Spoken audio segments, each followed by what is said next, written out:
నేను ఒక విషయం చెప్పాను మొన్న, నిమ్మకాయలకి ఎండుమిరపకాయలకి ఏం అవ్వదు, భయపడకండి అన్నాను. ఏంటట?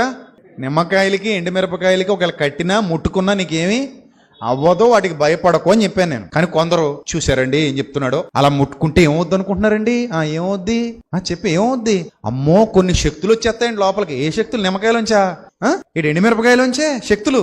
మరి రోజు తాలింపులు వేసుకుంటున్నావు, నీ మీదకి ఏ శక్తులు వస్తున్నాయి? తాలింపులు వేస్తావా ఇవా? ఎండుమిరపకాయలు వేస్తావా? ఎంతమంది వేస్తున్నారు చేసి చూపించండి. అందరూ వేస్తున్నారుగా, మీరు అందరూ తింటున్నారా లేదా? తినమండి, తీసి పెట్టేస్తాడు. సాంబార్లో తగులుతాయండి, ఉప్మాలో లేదా ఇంకా ఎందులోనో తగులుతుంటాయండి, తీసి ఏం చేస్తామండి? పక్కన పెట్టేస్తామండి. భయం అండి మాకు, అందుకే తినమండి అంటారా? భయం వేసి పక్కన పెట్టేస్తారా? నోరు మండుద్దనా? అందులో ఉన్న కారం ఆల్రెడీ అందులో దిగిపోయింది, తిన్నా ఏం అవ్వదు ఇంకా. ఎందుకంటే అందులో ఉన్న దాన్ని ఏమంటారు, పవర్ అంతా ఇది ఏం చేసింది, పీల్చేసుకుంది. అందుకే తీసి పక్కన పడేస్తారు. కొంతమంది కలుపుకుని తినేస్తారు. తినొచ్చు, మంచిది, అది శరీరానికి మంచిది, మరి తినొచ్చు.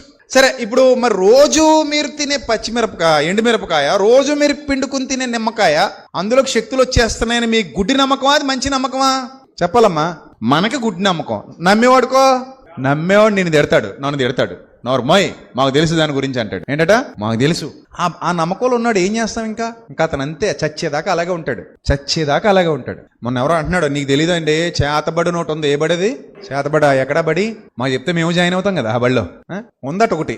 ఏం మరి ఇంతవరకు నాకు ఎవడో ఆ ప్రాసెస్ చెప్పలేదు, బుక్ కూడా దొరకలేదు. చాలాసార్లు నేను బుక్ స్టాల్స్లో కూడా ఎతికాను, చేతబడి ఎలా చెయ్యాలి.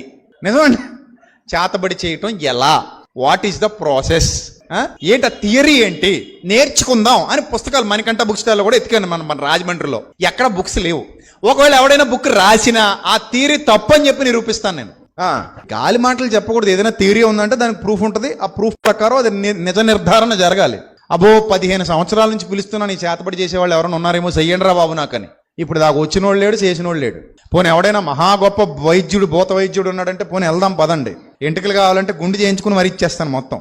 పోనీ ఆడనే చేసుకోమనండి, గుండు మొత్తం తీసేసుకోమనండి. బ్లడ్ కావాలంటే పోనీ తీసిస్తాను, శాంపుల్ పెట్టుకోమనండి. చపాతి పిండితో బొమ్మ చేస్తాడో, లేకపోతే పిల్లలకి ఇచ్చే బాలాంతరం పిండితో బొమ్మ చేస్తాడో, ఏటది పిండిది బాలామృతం, దాంతో చేస్తాడో పిండి చేసుకోమనండి. పోనీ ఆ పిండికి ఏమైనా నా ఫోటో అంటిస్తాడే, మేము పాస్పోర్ట్ సైజ్ ఫోటో కూడా ఇస్తాను, పోనీ అంటించుకోమనండి, చేయమనండి. నాకు ఏం చేస్తారో చేతబడి, అదే బడో మరి అంతా ఉట్టిదే. మీరు నమ్మితే మీ మనసులోనే ఉంటుంది. అంత దరిద్రం మీ మనసులోకి ఎక్కిస్తారు వాళ్ళు. మీరు దాన్ని తృణీకరిస్తే దైవ శక్తి ముందు ఏ శక్తి పనికిరాదు. ఎందుకంటే దేవుడి కంటే గొప్పోడు ఎవడైనా ఉంటే నాకు చూపించండి. ఉన్నాడా? దేవుని కంటే గొప్పోడు ఎవడైనా ఉన్నాడా? లేడు. దేవుని శక్తి కంటే గొప్ప శక్తి ఏదైనా ఉందా? లేదు. ఉంటే ఇంకో ప్రకృతిని చేసేయాలి ఎప్పటికి. ఆకాశం దేవుడిది, భూమి దేవుడిది, సూర్యుడు దేవుని వాడు, చంద్రుడు దేవుని వాడు, నక్షత్రాలు దేవునివి, అన్ని దేవునివి. దేవుని కంటే గొప్పవాడు ఈ ప్రపంచంలో మరొకడు లేనప్పుడు మనం ఎవరికి భయపడాలి? దేవునికి భయపడితే సరిపోద్ది కదా. ఇంకెవరికైనా భయపడాలా? చెప్పండి అమ్మా, ఇంకెవరికైనా భయపడాలా? దేవుడు సరిపోడా మనకి భయపడడానికి, భక్తి చేయడానికి?